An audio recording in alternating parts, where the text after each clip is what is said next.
Hello and welcome to the Sacred Money series. Today I'm with a special guest, Julie Wolk, who happens to be a nature-based business coach, just like me. And we've just been getting to know each other a little bit and how amazing it is to understand business from a natural perspective. And Julie's actually been a business coach for the last few years and has an extensive background in business, especially in the non-profit sector. And today I'm very interested to pick her brains about how she made that transition from non-profit to profit and what she's learned about money along the way. So welcome to the series, Julie. Thank you so much. So happy to be here. Yeah, so let's kick off with that burning question about your money story. How did you transition from, I guess, more of an unconscious perspective around money to making money consciously? Yeah, it's a great question. Well, I worked for many years, as you said, in the nonprofit world. And, I think I always just had a sense that I wasn't quite making enough money, and there was a little bit of constriction there. And I was doing really good work, and that was clear. I was doing the good work, and you weren't really supposed to make a lot of money doing the good work. And that was a belief that I think spans across the nonprofit industries, it's like it would be out of integrity to make a lot of money somehow doing things that are really good for the world, which is a kind of a skewed perspective, but it's kind of how it is.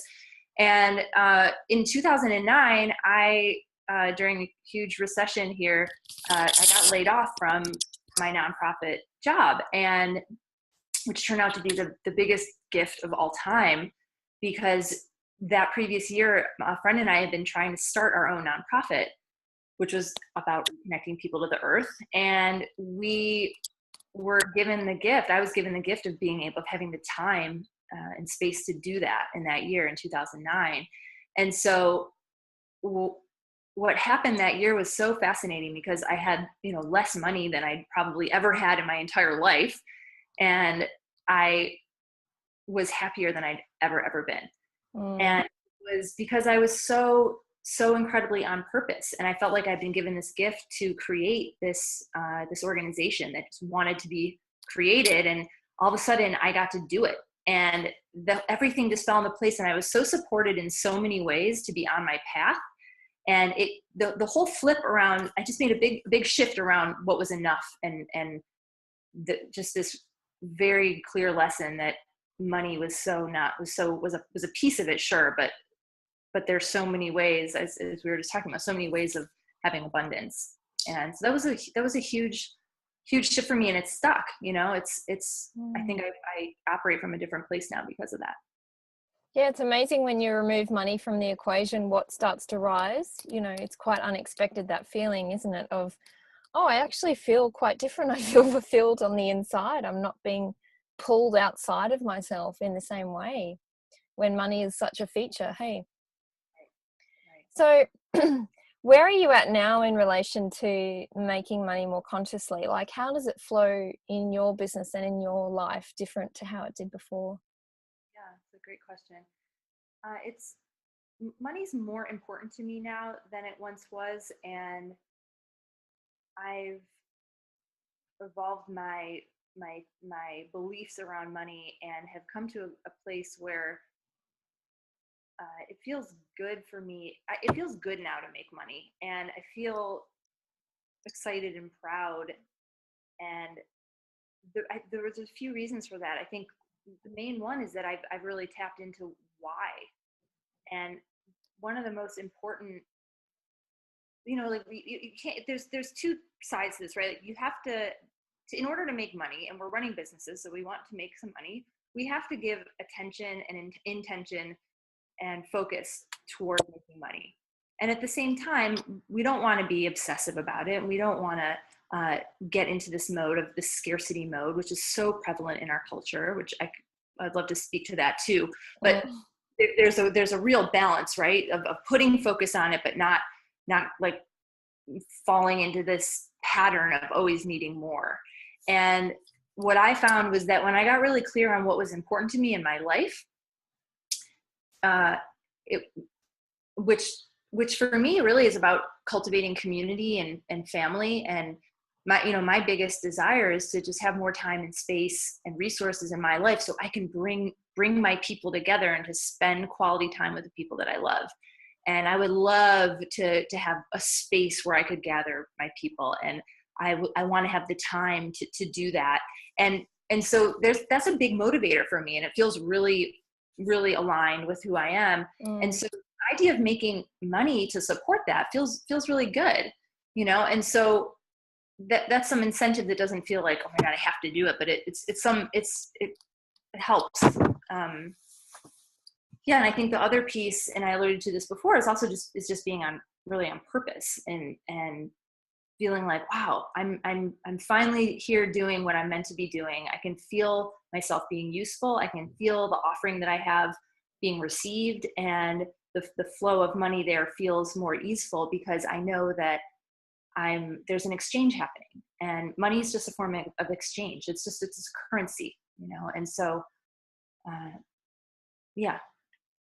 Yeah. And let's talk more about the scarcity, because, that's something that can show up as, being overly materialistic, or something that can be, like people who shun money altogether or have very little money. So from your perspective, like, what's that happy medium? Where's that flow state for you? Yeah. Well, let me speak for a moment to the scarcity piece, because it's so important. And I think I founded my whole business on this stand that we need to slow down, that we need to, this obsession with productivity and more. It is rooted in scarcity. It's rooted in this fear that we don't have enough. We don't have enough time. We don't have enough money. I'm not pretty enough. I'm not smart enough. It's all this like enough. And so the obvious conclusion to that is like, well, I need more. I need to work harder. I need to, and it's like, and it's obsessive, and it's so deeply rooted in our culture. And the thing is that it not only hurts us individually, right? Because I have a burnout story. Like I started that nonprofit, and a few years later, I was like, oh my gosh, I was so, I worked so hard, and I always felt like I had to do more and make it perfect. And it what did not feel good for me, right? It also didn't serve the people around me. I also wasn't doing a great job anymore. And it's that same pattern of more that on a societal level is contributing to the destruction of the planet. Because when we buy more, and then we need more, and we just like clutter up the world with all this crap. And it's the same pattern of scarcity that is literally destroying the planet. So I just have a really strong stand for slowing down and being like, oh my God, we are going way too fast. It's not all about productivity and more. There's an ebb and flow to every natural cycle. And that we have to take this time also to be in the ebb and say like, okay, let's look at the big picture here. Is this a time, what do I really want? And what is enough to me? And I think that's, to answer your question, when we can sort of start defining again, what's enough for me and why do I want it? Like I was saying before, then we can gauge better, like when we should stop, Yeah. And I mean, that's a piece of it anyways. Right. And then another piece would be just knowing that a natural cycle has its ebb and flow, and that can't be productive all the time. It's impossible. And actually we're not serving ourselves or our businesses or the people we're trying to serve by going. And that we carve out that time to step back and say, okay, yeah, let's look at the big picture here and what needs to happen. Yeah, it's interesting, because setting that foundation of, and that integrity of your why and your purpose is really the downtime that a lot of people try and hurry through, at the start of a business. And that can, overnight success does happen, but is it really sustainable? And so, if we're looking at business from a nature perspective, that is so necessary to put that foundation, those roots down early on, spend that time toiling the soil, so to speak, so that the business can grow in the long term and can actually bear fruit. So what is it about your approach? Like I know we were talking earlier about you you take people out into nature, that's one thing, you know, like a mini vision quest or something, to really connect with what they're doing, why they're doing it. Can you talk a bit more about that? Sure, yeah.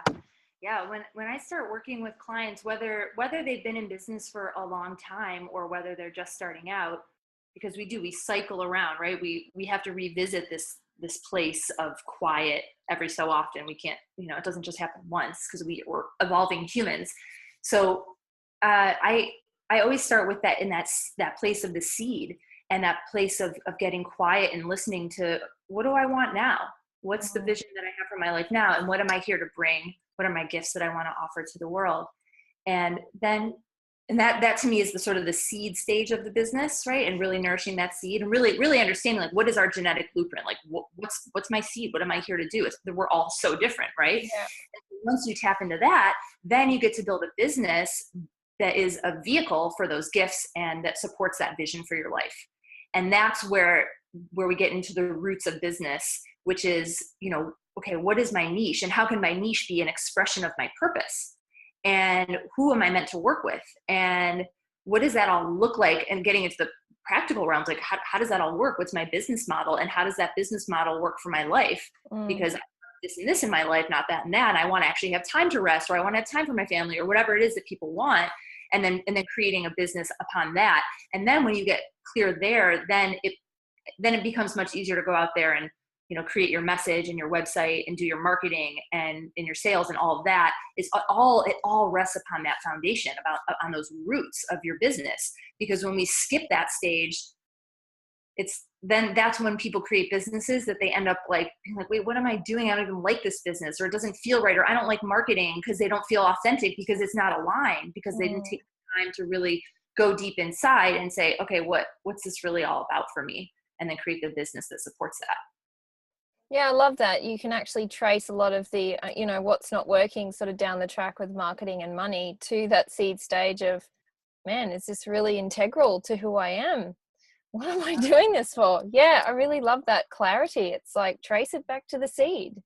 Yeah. And go back there occasionally. I do a retreat every year in January, kind of the dark, and on my hemisphere, in the dark time of year in December, January, that's our, we're like, we flip flop, right? But in that moment, I have a retreat where the whole purpose is just to slow down and rest and nourish ourselves, and take a look, reflect back on how the last year went, and then have this moment of checking in. Where am I at now? Where am I stepping into in this new year? And then making a plan of action for that year. And just taking a few days to step back and do that is so important, and just giving people the space to do that, because we just rush right through and we just kind of keep on going as planned. But I'm a huge believer in annual planning and throughout the year, but really taking some time in the winter months to dive in and reflect and do a planning process.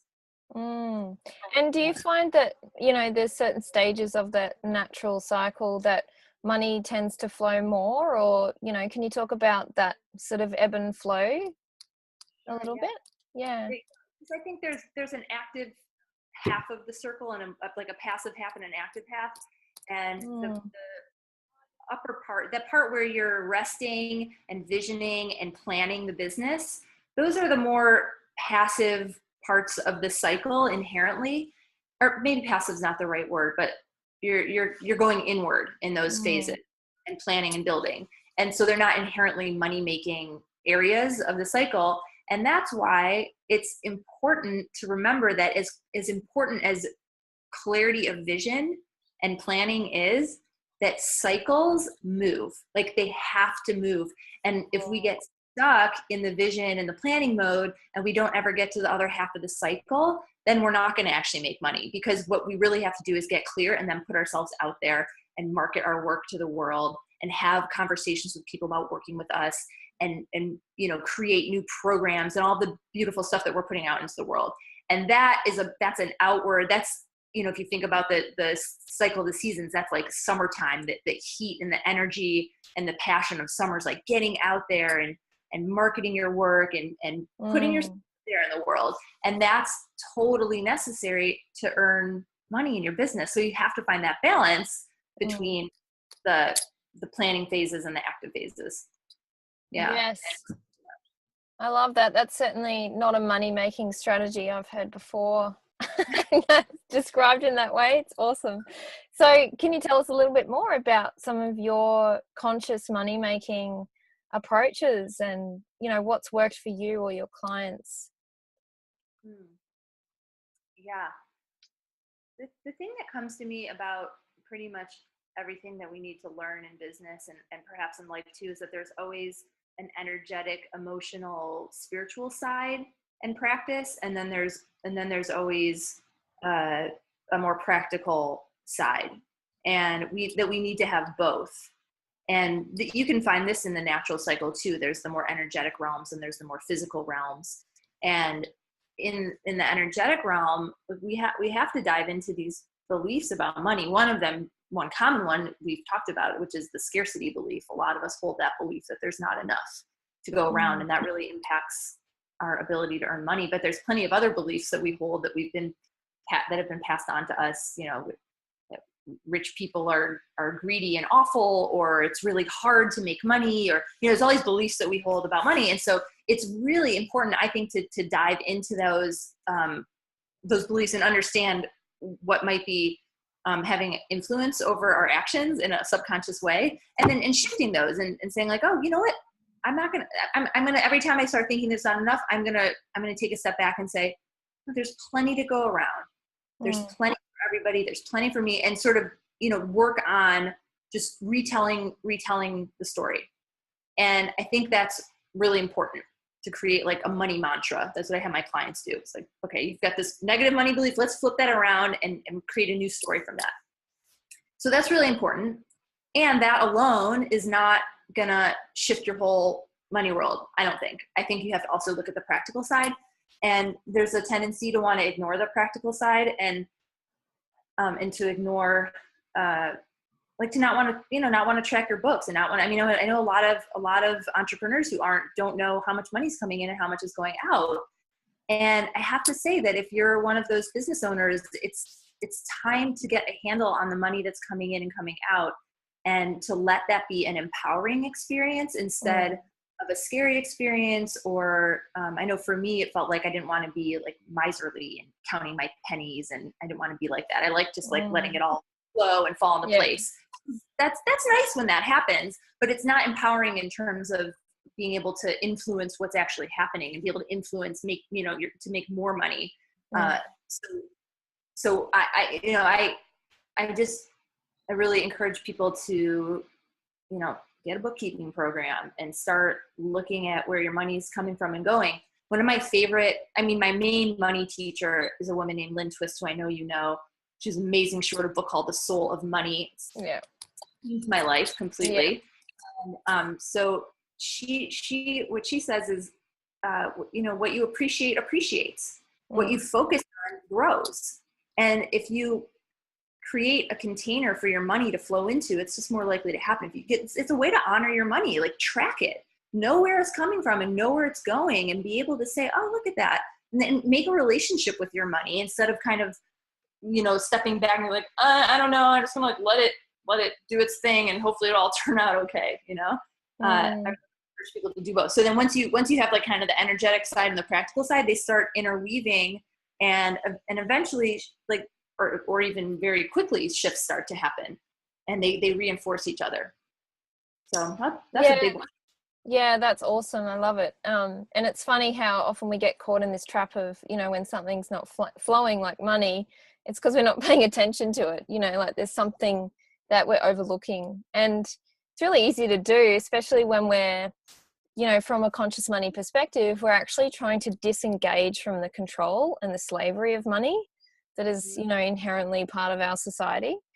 And so, it's certainly in my experience and a lot of the clients I've worked with, it's like they have to go through this process of completely forgetting about money sometimes, and not even looking at it, so that they can come back. And this might be part of that, that growth cycle again of disengaging and detaching from your business, from everything, so it can be rebirthed. It's like, once we do that, once we disengage from the control of money, we can come back and go, right, now I can work with this in a way that I'm not falling into scarcity mode, or, you know, going into over control. So yeah, I don't know if you've experienced that as well.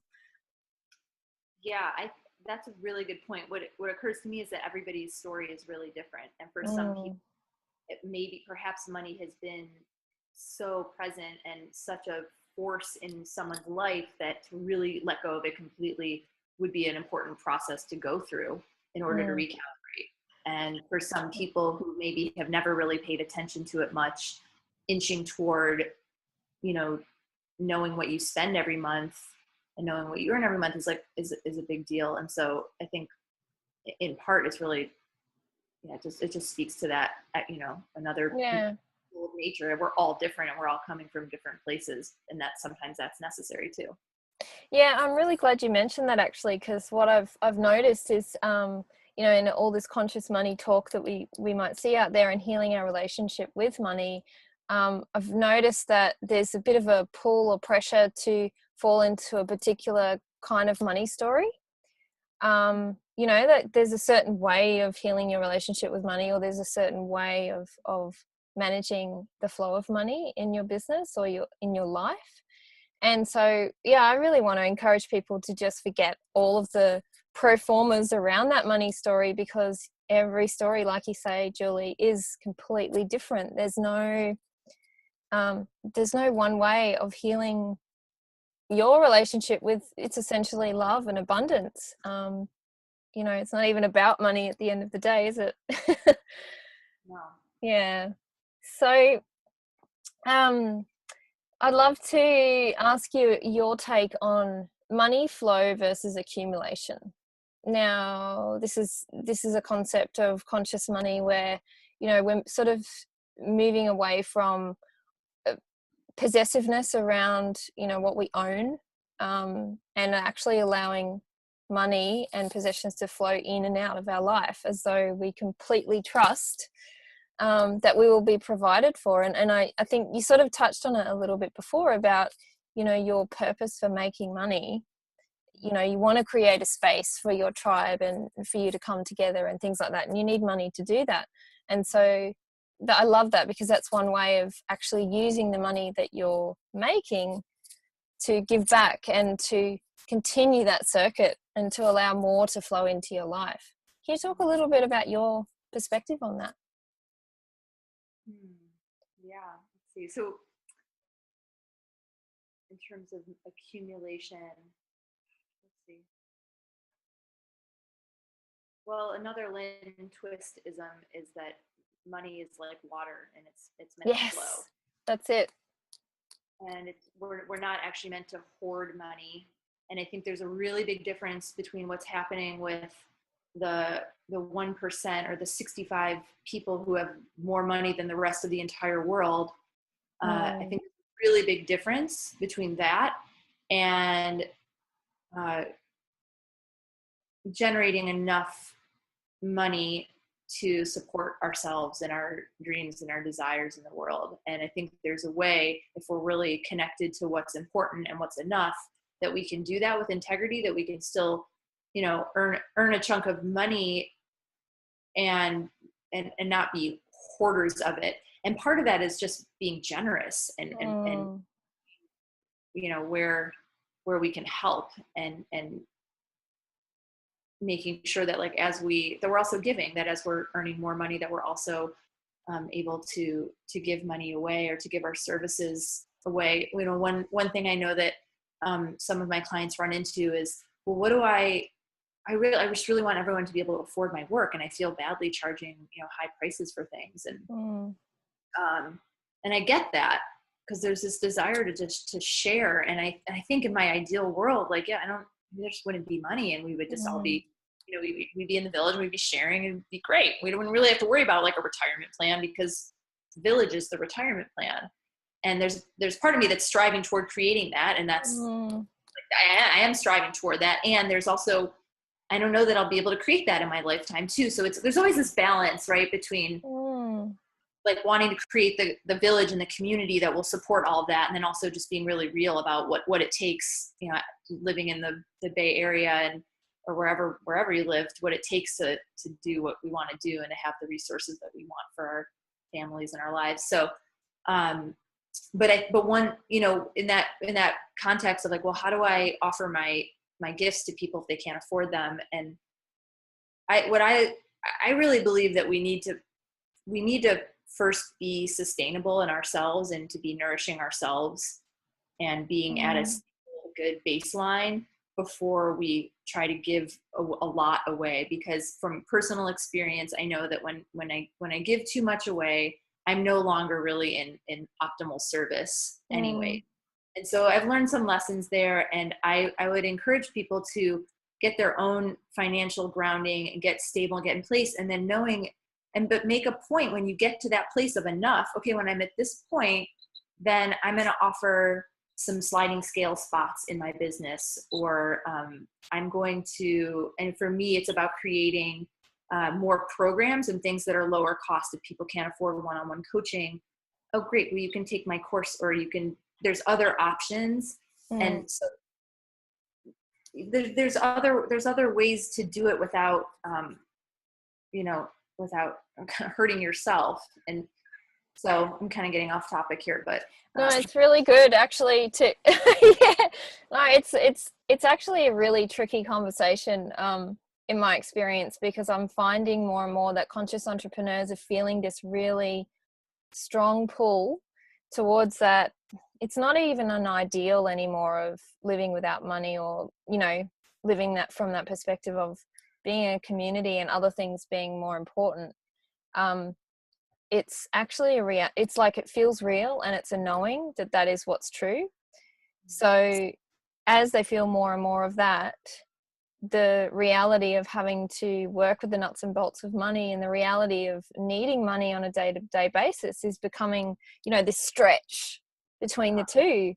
And my feeling is that that's only going to get stronger, that pull, because the more people that wake up and go, oh, wow, I'm disengaging from money, now I see what else is important. We're going to find this whole rise of people wanting to do things differently. And I don't know, I'm not really sure if there is a resolution around that, but I really love that you brought it up, because it's real, it's happening. I have conversations with people about it. They're feeling the pull, and it's uncomfortable and uncertain of, you know, what does the future look like when I feel like this about money, and that it's, you know, it's losing its power in a sense.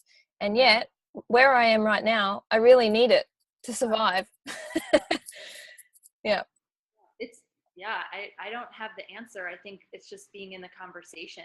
And really, it's easy. You know, I live here in the Bay Area, where housing prices have like skyrocketed in the last years, and there's huge conversation happening here, like of how expensive it is, and people are literally leaving because it's too expensive. And I'm struggling so much, because I don't want to be like, oh, it's too expensive, I can't do it. My desire is that I can do this. I'm going to earn more money, and I love living here, and it's worth it. And I don't want to fall into the trap of, you know, of, oh, I can't make it work, and we have to leave, and it's sort of this sob story that's happening. But there's some real numbers involved here too. It truly really changed a lot. And so, yeah, no, I don't have an answer, but I want us all to be in the conversation.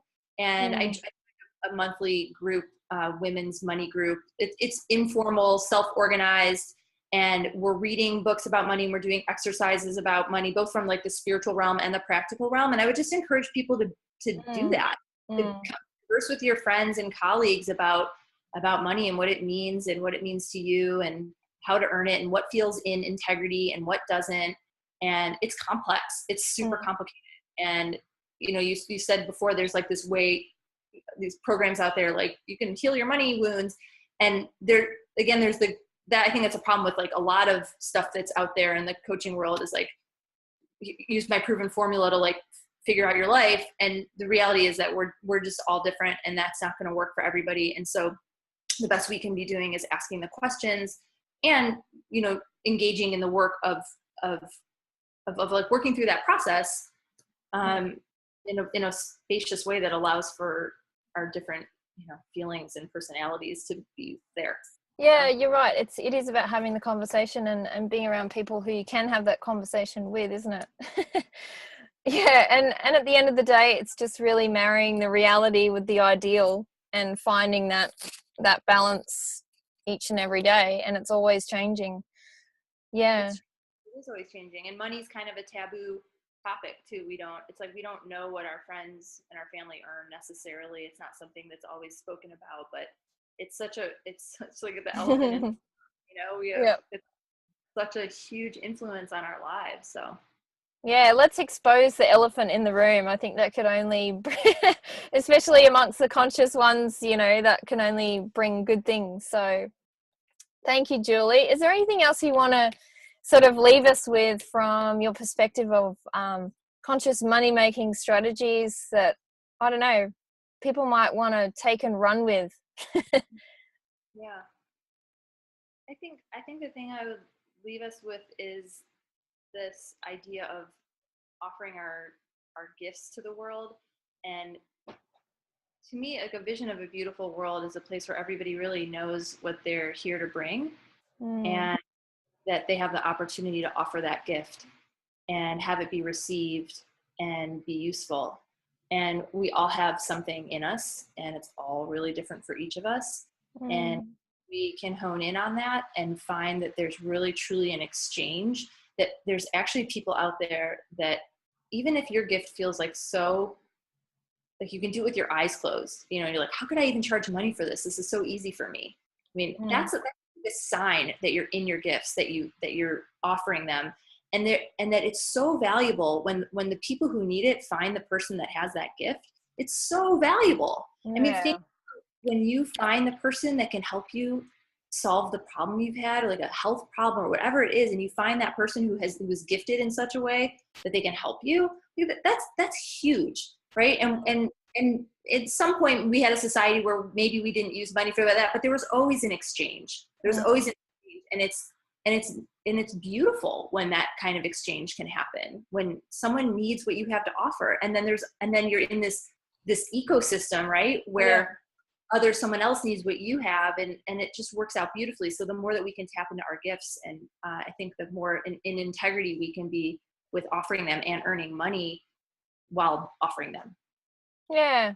It's such a simple equation, isn't it? When you offer something that's valuable and someone else values it, that often equals money. Yeah, yeah. Yeah.